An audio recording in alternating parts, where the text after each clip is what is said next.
Top prospects Henry Davis and Emmet Sheehan have gotten the call to the bigs.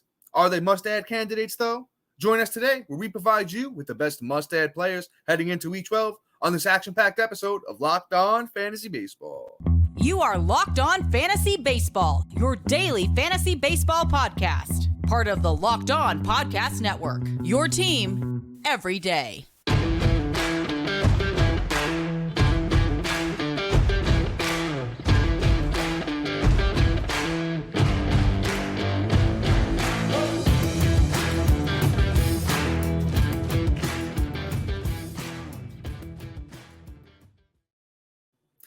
Hello, fantasy baseball fanatics, and welcome to the Locked On Fantasy Baseball podcast, brought to you by the Locked On Sports Network, your team every day. As always, we're your number one source of fantasy baseball knowledge, and thank you for making us your first listen each and every day. I'm your host, Dominic Martino, not here with my co-host, Matthew Ane, today, because he is getting a well-deserved Father's Day off, and a shout-out not only to Matt for a happy Father's Day to all the fathers out there. As always, you can find us on all social media platforms and podcasting apps. If you're listening on one like Apple or Spotify, that allows 5-star ratings and reviews. We would truly appreciate it if you could do that for us. And if you're watching on YouTube and you haven't already, hit that little bell below. It subscribes to the channel. Also gives you a notification every time we drop a new episode. And if you're watching on YouTube, once again, please be sure to like and comment because we love to talk fantasy baseball with you. Locked On Fantasy Baseball fans, we have a fully loaded episode for you today. As always, let us be your team's secret weapon, where we provide you with must-add players heading into Week 12. Well, all right, guys, we got a fully loaded one today. It is just me here today. As I mentioned at the top, we got a lot of young guns coming up on this episode, a couple of vets that you might have already heard their names, but might as well start off with, in my opinion, the most valuable one that could be for fantasy baseball, Henry Davis, catching prospect for the Pittsburgh Pirates. He's the number 4 overall prospect, I believe. He's actually behind Hendricks Rodriguez, another catching prospect for the Pittsburgh Pirates, but Henry Davis has actually been playing a lot better than Hendricks Rodriguez, so I'm assuming that's why they give Henry Davis the call. This year, Henry Davis, in 51 games in the minors, has had 183 at-bats, 29 runs, 10 doubles, 2 triples, 11 homers, 30 RBIs, 9 steals, with a .284 batting average, and the plate discipline is supreme for Henry Davis, as he has 40 walks to 46 strikeouts. I mean, it doesn't really get much better than that when it comes to plate discipline. Henry Davis is a big boy at 6 foot, 220 pounds. I mean, he was the first overall pick in the MLB in 2021. So, there's a lot of hype surrounding Henry Davis. Catching in general has been a tough position so far this year. I'll even say this. We could play the name game a little bit here with, catchers. If you have one of the Contreras brothers, I would drop them for Henry Davis, which I've done already in a couple of my leagues. If you have someone like Alejandro Kirk, I'd probably drop him for Henry Davis. If you have someone like Tyler Stevenson, I'd probably drop him for Henry Davis. Because right now, with, the way that catching looks, it's just you got to find somebody who's going to perform. And I think Henry Davis can do that. If we talk about Henry Davis's stats, I read you off this year in the minors. Last year, Henry Davis only played he played 59 games in the minors last year overall, with a tune of a .264 batting average, 10 homers, 42 RBIs, 9 steals, 39 runs. I think he's a Dalton Varsho type with upside, to be honest, because, Varsho's batting average is always kind of a little bit middling. But I think Henry Davis could be a 260, 270 hitter in the bigs with some power and speed. So we'll see what Henry Davis can do for us out there. I think he's pretty much a must-add. Right now, he's up to 8% owned on Yahoo as I'm recording this on Sunday night, 8:49 p.m. So go out there, get Henry Davis on your teams because, like I said, a must-add, and he could be a big contributor at catcher. I will say this, though. I want to throw it out before I move on to the next guy. In 2 catcher leagues, I probably am not dropping any of those names that I said at the top, the Contreras brothers, Kirk and Stevenson. Probably hold on to them for now in those 2 catcher leagues because it's a lot tougher to come by. But even once again, if you're talking about lower guys like Gary Sanchez, you picked up Mitch Garver, I'd probably drop all of them for Henry Davis right now, too. As I said, was the number 1 overall pick in 2021 MLB draft. So this guy has all the talent in the world, and it could be a league-winning type pickup.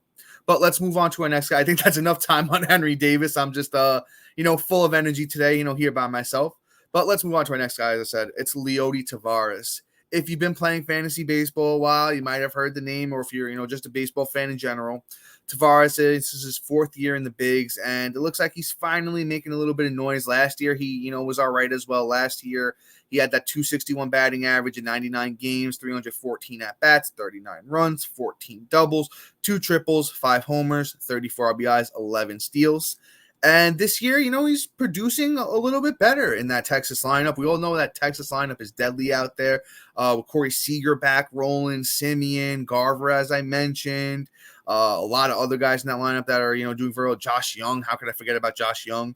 But, Tavares this year, 56 games, 197 at-bats, 33 runs, 11 doubles, 2 triples, 7 homers, 29 RBIs, and he has 7 steals. I will say this about Tavares. He's never really been a huge power guy. He did have that 2021 in the minors where he had 17 bombs in 87 games.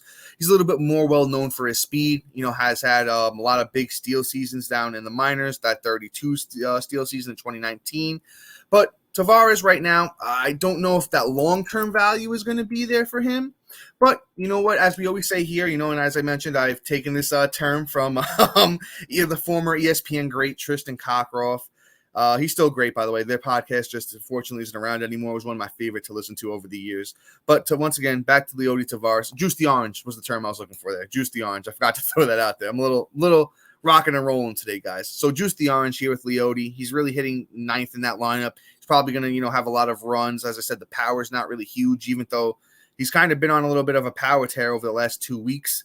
With what is that? 2, 3, 4, 5 home runs over the last 2 weeks. I think the steals are going to come in bundles, and who knows? Maybe this is the breakout year for Leury. He's still fairly young at 24 years old.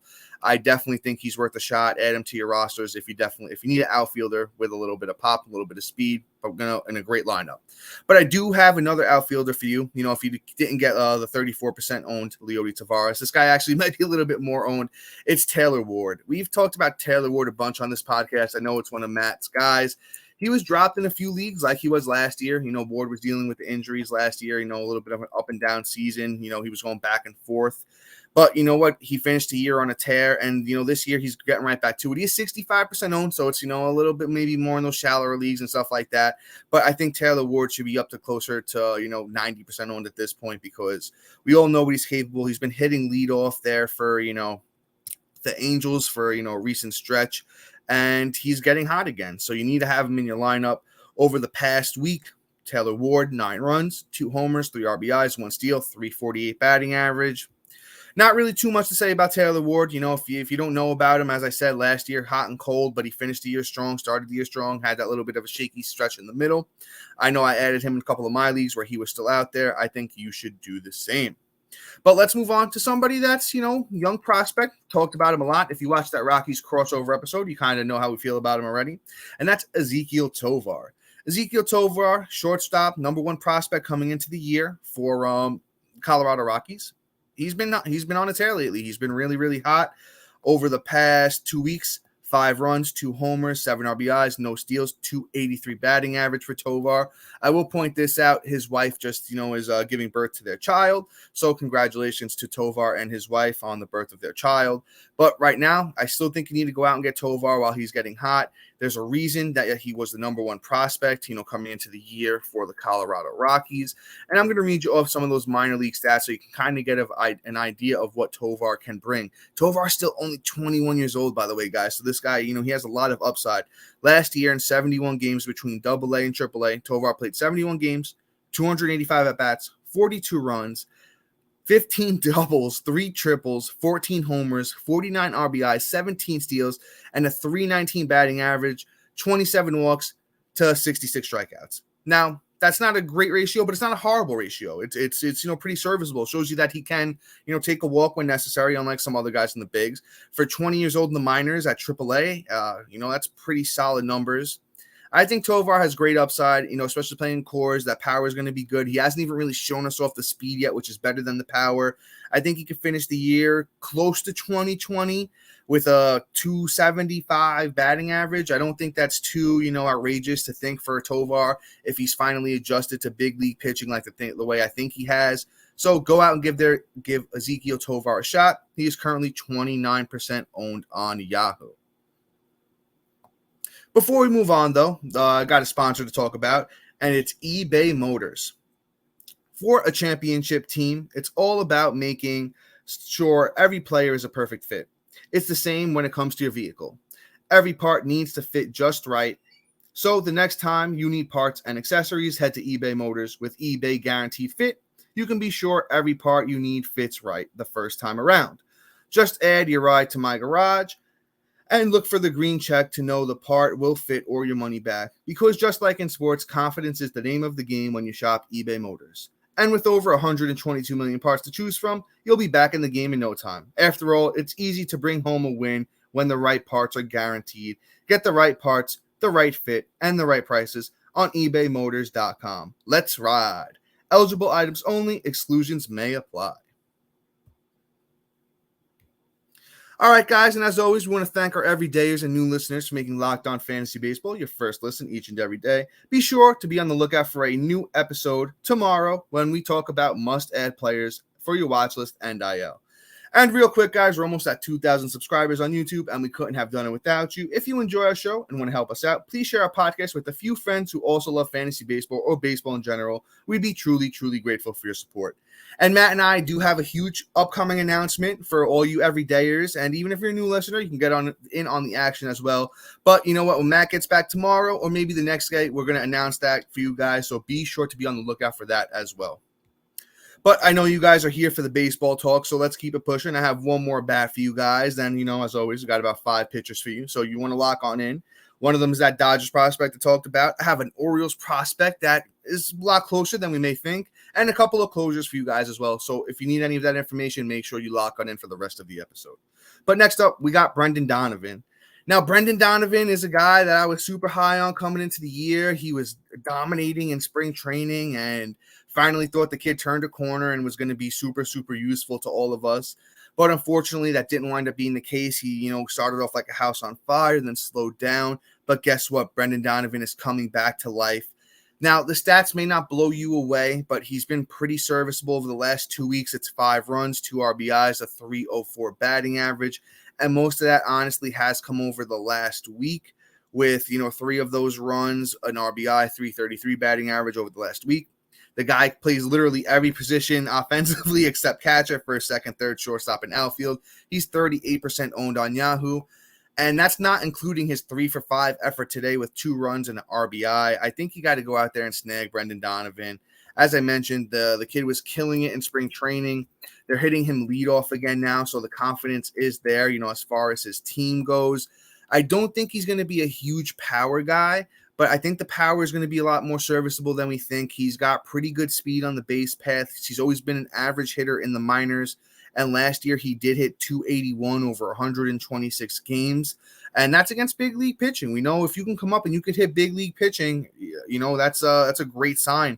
A lot of guys can't come up and do that. So with Brendan Donovan, I think you need to give him a chance. Out of all the guys we're talking about today, and we have a lot of good ones that we talked about today, Brendan Donovan could be the most useful to your fantasy team in the sense of literally you have a guy that gets hurt. You have a guy that has a day off. You can literally plug Brendan Donovan to any part of your lineup, and he's good for most likely at least a hit or 2.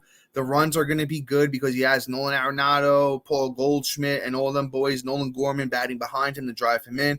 As I mentioned, the power might not be outrageous. The RBIs might not be outrageous, but there's a lot of speed from Brendan Donovan that we haven't seen yet as well.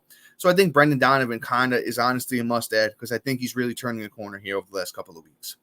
Let's move on to the pitching here. And we got another Dodgers pitching prospect that just got the call if we haven't already had enough of those guys. And it's Emmet Sheehan. Emmet Sheehan is somebody that we talked about on this podcast. Literally, I think a week or 2 ago, we told you to add him to your teams preemptively because he was out there dominating in the minors. And guess what? We were right. So if you added him, you're looking super smart right now. If you didn't add him, hopefully he's still out there in your leagues because Emmet Sheehan still isn't crazy owned yet. I'm going to pull up that ownership percentage for you guys now on Yahoo.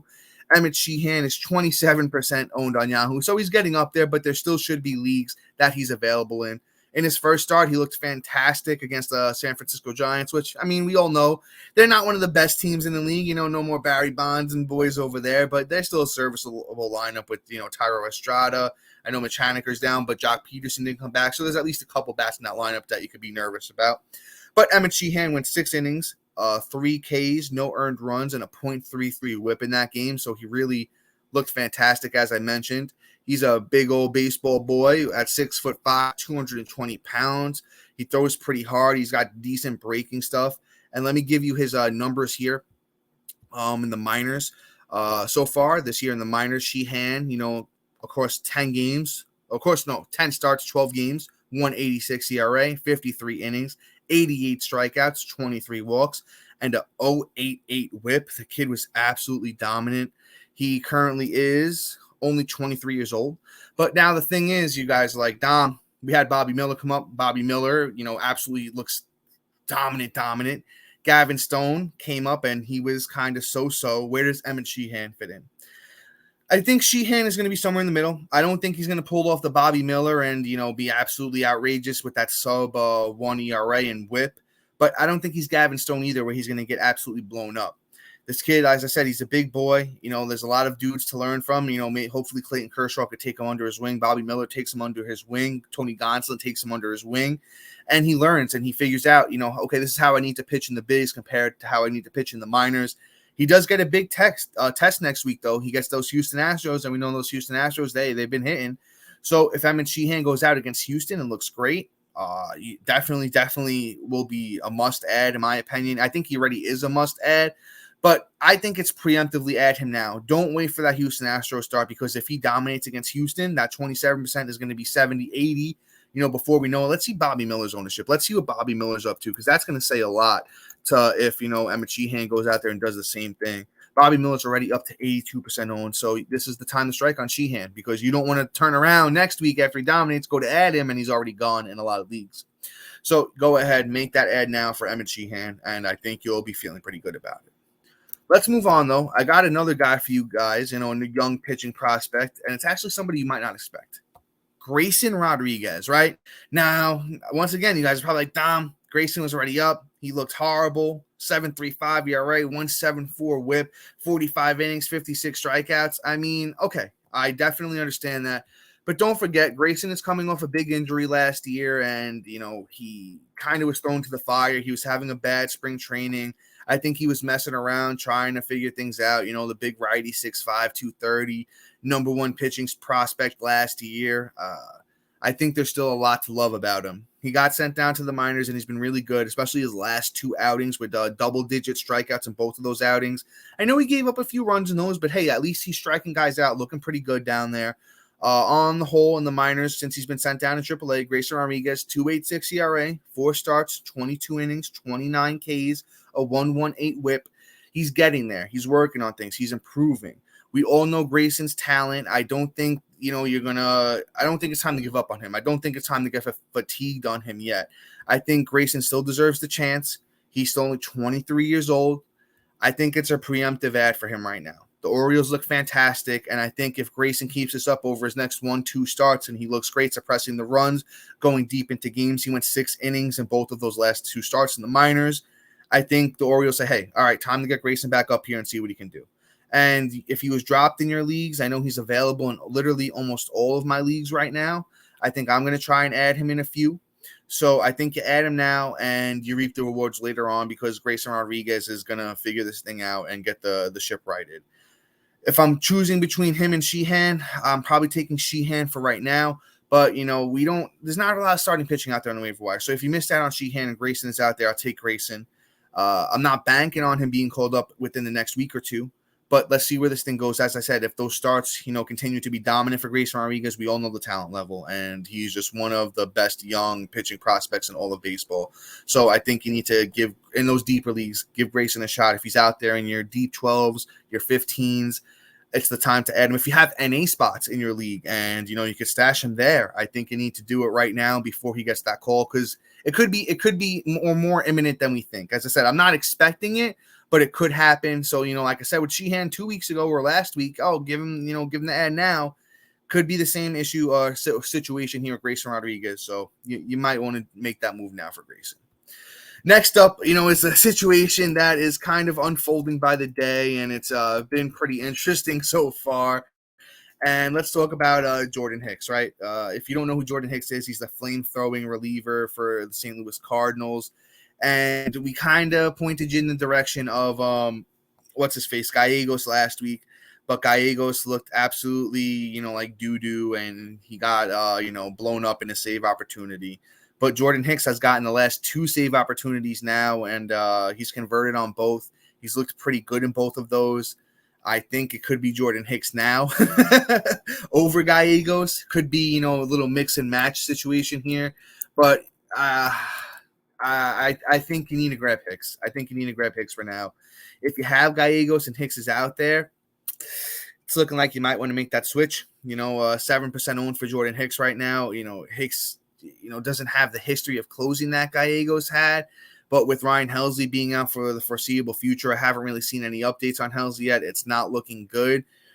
I don't know. I mean, Hicks could just be better in that position than we initially thought, because when he got that opportunity in 2019, Hicks had 29 games overall, 3.14 ERA, 14 saves, 28 innings, 31 Ks, and the whip was an 0.94. Maybe he just likes to close. Maybe he wants that pressure on him. I know I played sports my whole life, and I was the type of guy, I performed better under pressure than no pressure. So some guys are just built like that playing sports, right? And, I know Hicks' numbers don't look great on the year with the 4.30 ERA and the 1.53 whip. But as I mentioned, since he's been thrown to the flames in that closer position, he's looked lights out over his last 3 outings specifically. Very, very good for Hicks. I think he's the guy for now. So you know what? I'm gonna say it. Go grab Jordan Hicks and see where this thing goes. You know what? Worst case scenario, you could drop him. You pick up the next hot hand. I don't think anybody that has Gallegos right now is thrilled with that situation. So you know what? Grab Jordan Hicks and just see where this thing goes. Let me move on to the next guy though. Old Reliable is back, and it's Kyle Hendricks, the hen dog. Let me go get some hen dog while I talk about Kyle Hendricks. Nah, I'm kidding. I'm not big on the drinking, but if you are, you'll go grab some Henny right now for Kyle Hendricks. I mean, he's back. I said, he came in third in the Cy Young voting a few years back, and he's just looking like he's back to similar form over his first 5 starts here. It's a 3.18 ERA, 106 whip, 28 innings, 16 strikeouts. He's not going to blow you away with the strikeouts, but man, can this guy suppress runs and, pitch for a very, very solid whip. We've seen it before throughout his whole career. If you're not familiar with Hendricks, as I said, he's had a pretty strong career, overall, since a guy goes all the way back to 2014 and, has a career 3.45 ERA with a career 1.14 whip. I mean, those numbers could end up being very similar. He hasn't really been great over the last few years, but maybe he's figured something out. Maybe he's finally getting healthy. I think he could pitch to like a low 3s ERA with a solid whip. The strikeouts aren't going to be there. The Cubs are looking better this year. He could win a few games. At worst case scenario, Kyle Hendricks being 17% owned on Yahoo, you go out there and grab him for his next start against the Pirates on June 21st. The Pirates, as we all know, have slowed down quite a bit this year. I think worst case scenario, you pick him up for that start and he's going to look good. You kind of just juice the orange with Kyle Hendricks and just see where this thing goes, because he's been a very, very very dominant pitcher throughout his whole career. So Kyle Hendricks, definitely want to give him an ad if you need that starting pitcher help like right now. Let's move on to our last guy, though, and it's another closer, somebody that I honestly can't understand why he's so lowly owned. It's a very weird one, and it's Scott McGough. Honestly, didn't know who this guy was coming into the year. I'm not going to act like I did. He got drafted in a couple of my leagues, and I'm just like, who is that? And, he's actually been very, very good this year, Scott McGough. 23% owned, but he's been closing for the Diamondbacks. And, on the year, he's got 37 innings pitched, 3 saves, 42 strikeouts, 2.68 ERA, and a 0.84 whip.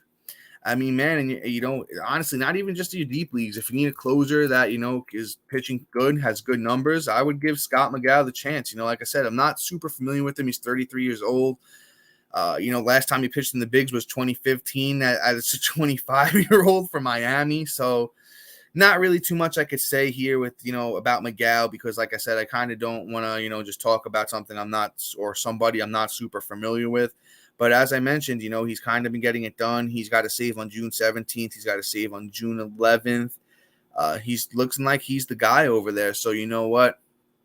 Like I said, if you need a closer that's, quite available, go pick up Scott McGough. Like, did I say his ownership percentage? If I didn't, it's 23% owned on Yahoo. So go out there, give Scott McGough the chance. I'd probably take Ooh, that's a tough one, him or Hicks. I wish I had my brother Matt here to give his opinion on it. But you know what? I would kind of, make the move because it looks like, I think Miguel Castro is the guy who is getting the saves there, but his numbers don't look, as good as McGough's. Let me do a deep dive here. Yeah. I mean, Miguel Castro does have 7 saves and 4 wins on the year, but it's a 29 innings pitched, 25 Ks, 3.72 ERA, and a 1.17 WHIP. So it kind of looks like they've been transitioning over the past, 2 weeks here for, the Diamondbacks. I'm not going to go out there and guarantee it, but, Miguel Castro kind of hasn't really looked good. He's down 9% ownership on, the week. So I think they could be transitioning into McGough. But with that being said, I didn't even throw his thing up, but there it is, folks. With that being said, I'm going to wrap things up here. That is all for today. Please be sure to like, subscribe, comment, rate, and review. Also, thank you for making Locked On Fantasy Baseball your first listen each and every day. Be sure to be on the lookout for a new episode tomorrow where we provide you with the best must-add players for your watch list and IL. But guys, until then, see you.